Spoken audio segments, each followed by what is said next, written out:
Pynbha ya ka Leit kawan ha ka than bat ban pensok igi jing ka Kynhun Myntri ka la Mynjur ya ka Chief Minister's Regional Connectivity Scheme arajar arphosan la Pynbha da unong aiktien ka MDA uba polling do kani ka scheme kan wanra khandai pho tali ki bus ban penya so ya ki district headquarter ki block bat ki regional bat ban ajing mentoy ya ki khana puli ki nong Leit tray office bat ki Pynbha ka sarkar kan ajing karshan san pho percent ha ka ba lai pho san percent kan dei ka bailanti kat ba ki nong yo jing mentoy ken siu san percent bat ka hnrio pho percent an karshan da ka ram ka ba ken la pat ban siu hadian ka san snem. So the entire plan here is to upscale regional connectivity and mobility. A lot of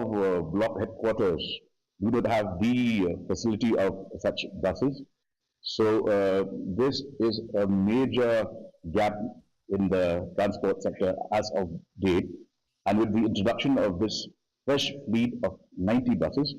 we are confident that we will be able to fill in this gap mentioned. This will also help us to encourage bus services, which will then have the effect of the overall impact of traffic congestion along the roads.